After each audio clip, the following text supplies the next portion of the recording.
أنتم مسلمون. وقال الله تعالى في كتاب الكريم: أعوذ بالله من الشيطان الرجيم، بسم الله الرحمن الرحيم.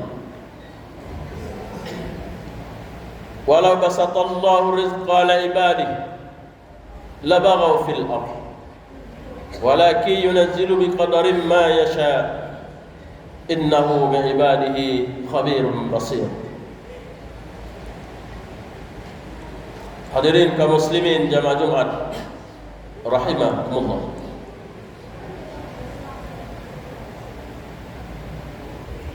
Ada sebuah doa yang diucapkan oleh ulama besar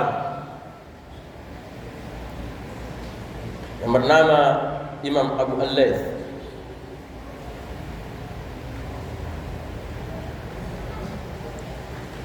Imam Abu Al-Layth adalah gurunya para ulama waktu itu. Nah, saking dalam ilmu,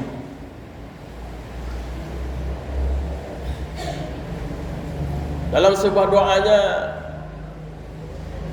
dia mengucapkan kepada Allah Subhanahu wa taala,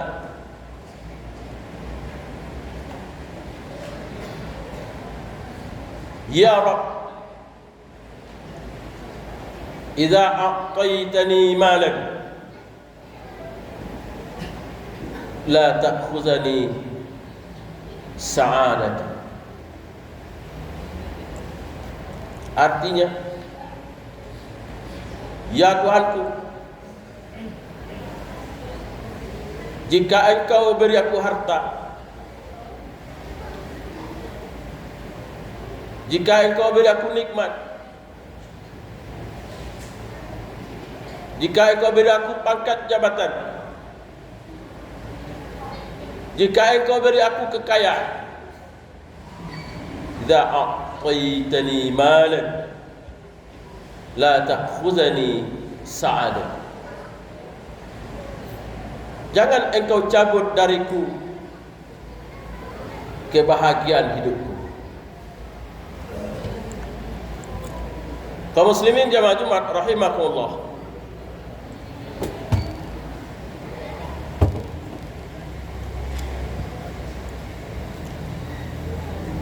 Makna dari doa beliau adalah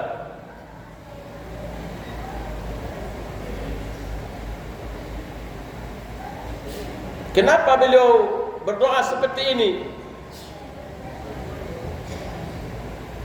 Jika Engkau beri aku harta, nikmat yang melimpah, jangan Engkau cabut kebahagiaan hidupku. Apa maknanya?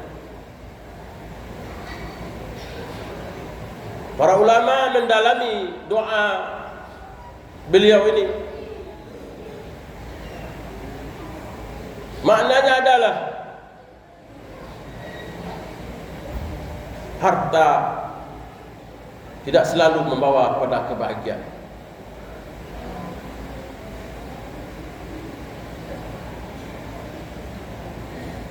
Banyaknya harta belum tentu membawa kebahagiaan hidup. Pangkat jabatan yang tinggi belum tentu membawa ketenangan. Belum tentu membawa kenyamanan.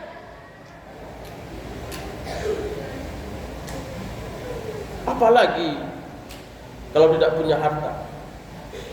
Punya harta saja belum tentu bahagia hidup.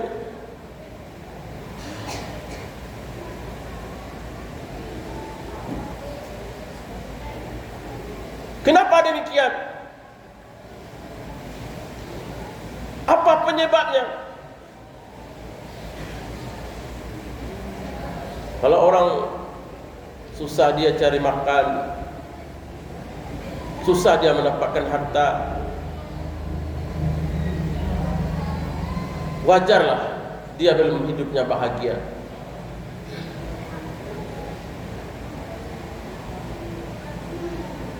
Tetapi kenapa orang yang banyak hartanya juga hidupnya tidak bahagia?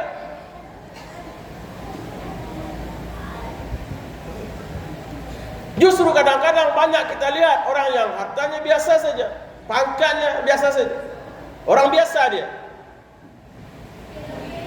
tapi hidupnya bahagia.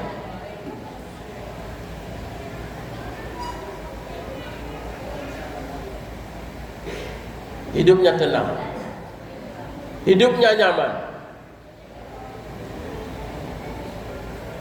Dia bisa tertawa dengan senang hati, padahal rezekinya secukupnya saja.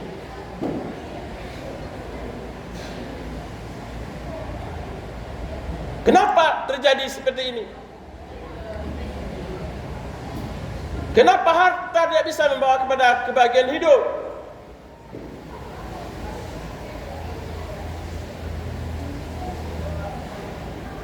Maka setelah para ulama mendalami doa beliau ini,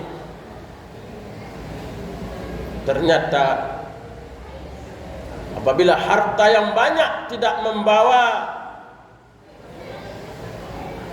dekat kepada Allah Subhanahu wa taala, maka selama itu hidup Anda tidak akan bahagia. Ini maknanya. Pangkat jabatanmu yang tinggi tidak membawamu taat kepada Allah, maka pangkat jabatanmu sia-sia. Hartamu yang banyak tidak membawamu taat kepada Allah Subhanahu wa taala, maka hidupmu tidak akan pernah bahagia. Intinya, apapun yang kita miliki, hadirin kaum muslimin jamaah Jumat rahimakumullah, apapun yang ada pada kita, apapun yang kita miliki, apabila tidak membawa taat kepada Allah Subhanahu wa taala, tidak akan pernah membawa kebahagiaan hidup.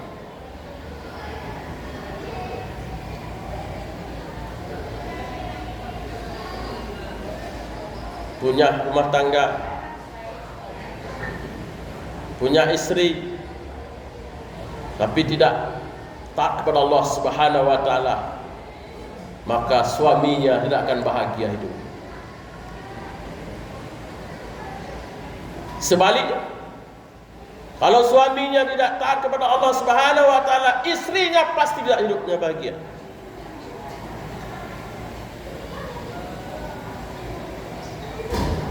Punya anak juga, apabila anak tidak taat kepada Allah Subhanahu wa taala, pasti orang tuanya tidak bahagia hidup.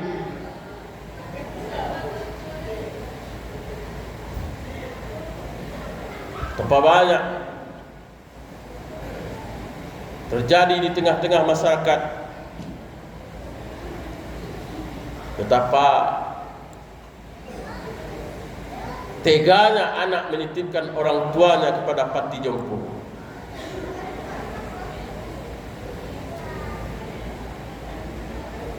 Lalu ditanya sama ibu, kenapa ibu mau tinggal di panti ini? Jawaban ibu itu sederhana, anak saya tidak mau menjaga saya, Pak Ustaz.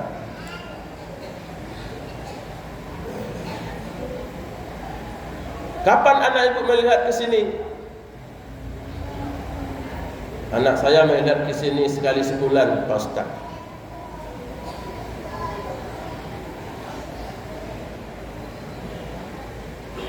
Setiap tanggal berapa anak ibu melihat ke sini?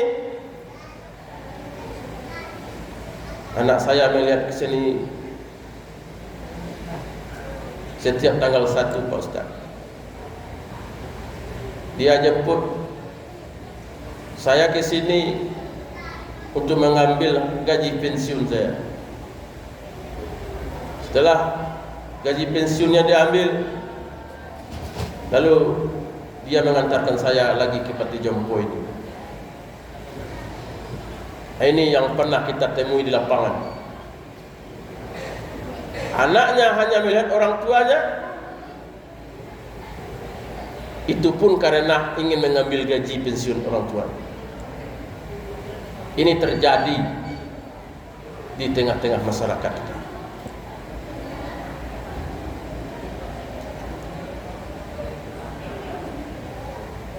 Kenapa anak tega menitipkan orang tuanya ke panti jompo.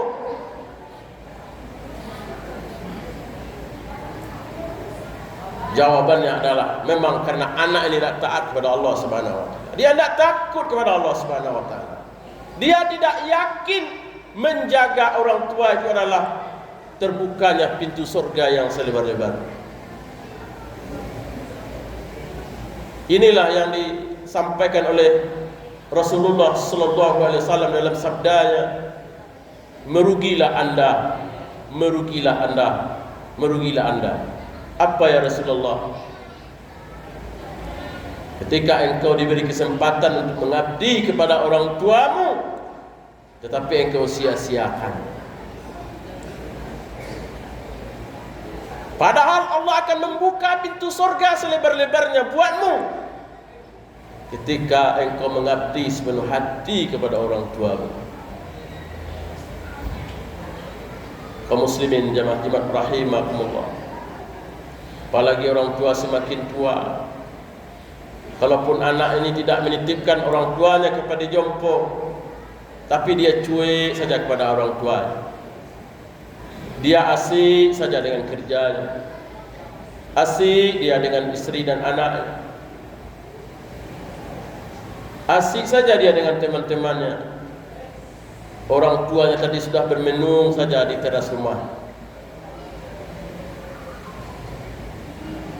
Apa salahnya seorang anak ketika datang teman-temannya, kenalkan kepada orang tuanya, ayah, ibu, ini teman-teman saya, silakan kalian salaman sama ibu dan ayah saya.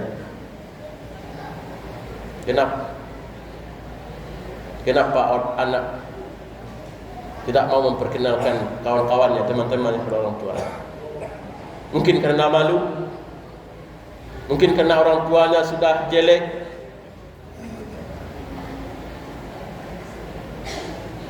Seharusnya kalau anak ini taat kepada Allah Subhanahu wa taala, dia bangga memperkenalkan, inilah ayahku dan inilah ibuku.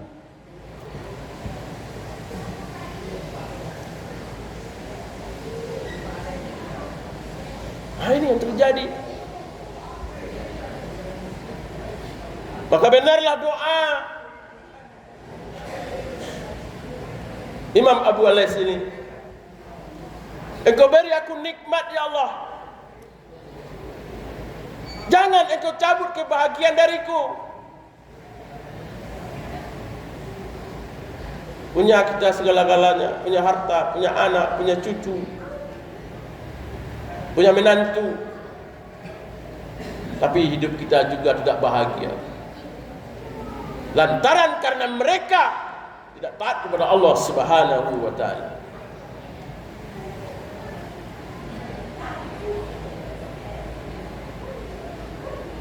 Apalagi orang tuanya sakratul maut,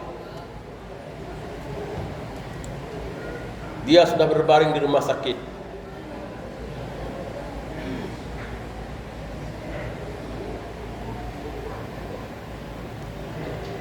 apa kata anaknya yang paling tua kepada adiknya, engkau sajalah yang menjaga ibu, saya sibuk kerja.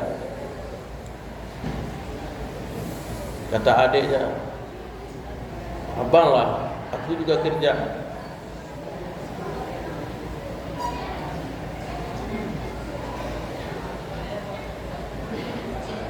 Coba tanya sama menantu ibu, menantu aja lah yang jaga, karena anaknya kerja. Apa jawab menantunya? Kalian saja sebagai anaknya tidak mau jaga, apalagi saya.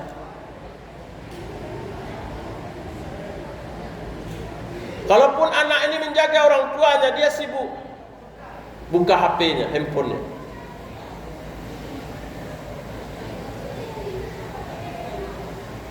Bahkan anak ini ada yang memarah-marahi dokter, perawat. Tak becus kalian ini. Padahal dia sendiri asik main handphone. Padahal ketika orang tua ini menghadapi sakratul maut, hanya dua yang diharapkan orang tua waktu itu. Tak ada lain daripada yang dua.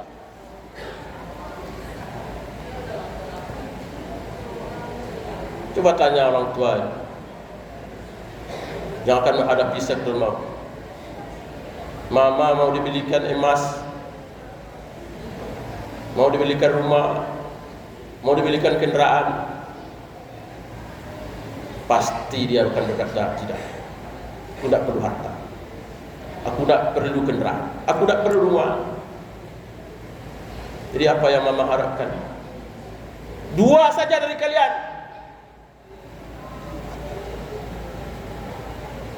Yang pertama, bacaan Quran kalian.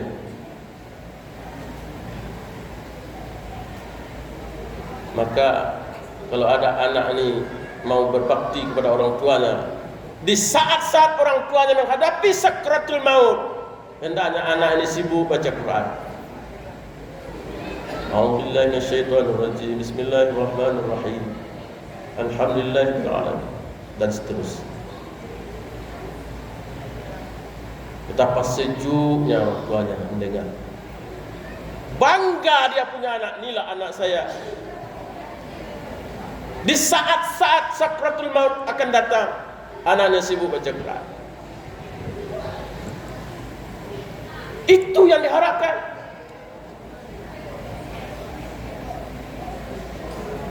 Lalu yang kedua, apalagi yang mama harapkan?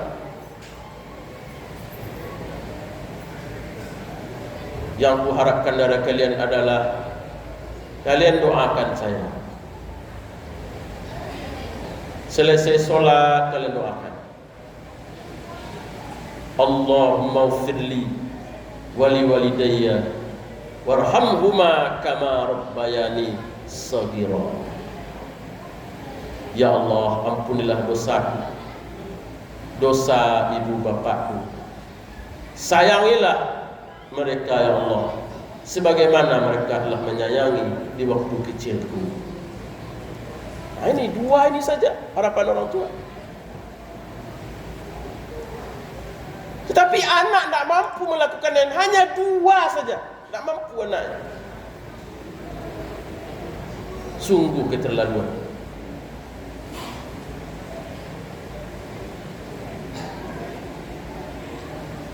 Apabila anak ini selesai solat, dia doakan orang tuanya. Apa kata Rasulullah SAW? Jenazah itu, kalau dia banyak dosa, dia dipukul oleh malaikat di dalam kuburnya.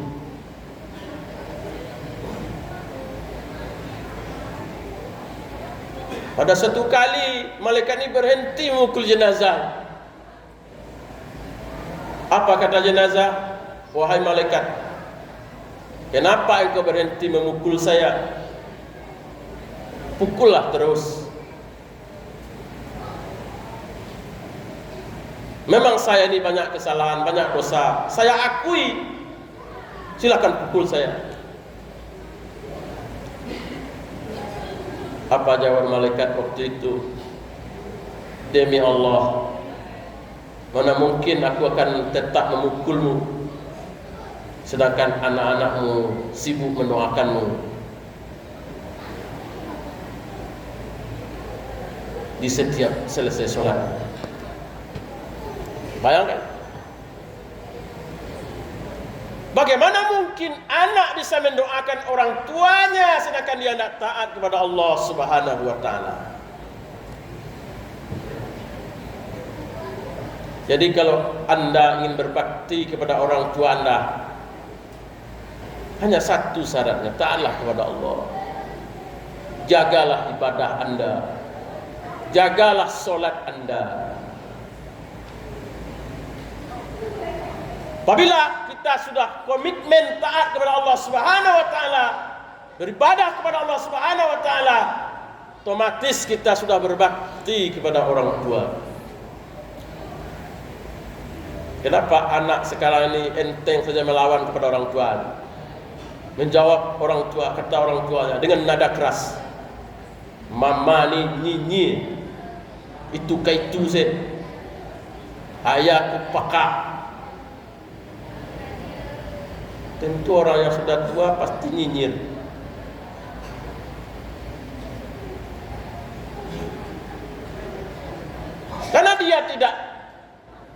taat kepada Allah Subhanahu wa taala, akhlaknya jelek, akhlaknya buruk.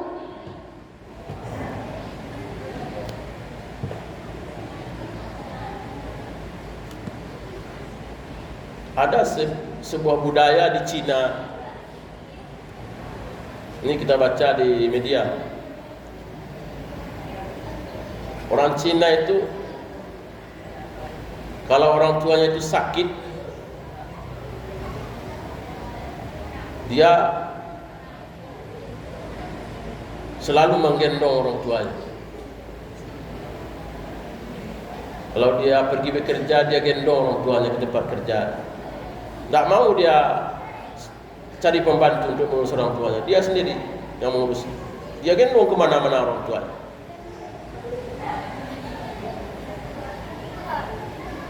Ternyata ketika ditanya kenapa bapak berani selalu menggendong orang tua, ini kan susah nih, menyulitkan ke tempat pekerjaan seperti ini, merepotkan. Apa jawaban anak tadi? Justru rezeki kami itu melimpah karena doa mereka ini. Artinya apa? Semakin anak ini berbakti kepada orang tuanya, dia semakin menjaganya, menyayanginya, memperhatikannya, akan semakin berkah, melimpah rezeki. Begitu sebaliknya. Kalau anak ini durhaka kepada orang tuanya, menyia-nyiakan orang tuanya, maka tunggulah siksaan hidupnya. Tidak saja di akhirat, bahkan di dunia ini sudah Allah tampakkan tanda-tanda.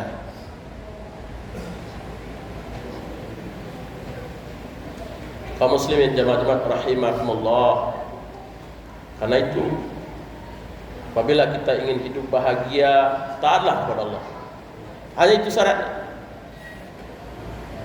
Apapun yang kita miliki, harta yang banyak, pangkat yang tinggi apa saja, bawa taat kepada Allah Subhanahu wa taala, pasti hidup kita bahagia. Maka sebaliknya, apabila yang ada pada kita menjauhkan kita dari Allah Subhanahu wa taala, selama itu pula lah hidup kita tidak akan pernah bahagia. Demikian khutbah kita, mudah-mudahan ada manfaatnya. Barakallahu li wa lakum fil Qur'anil Karim wa nafa'ni wa iyyakum bima fihi minal ayati wa zikril hakim. Taqabbalallahu minni wa minna wa minkum. Taqabbal ya karim. Innallaha ghafurur rahim.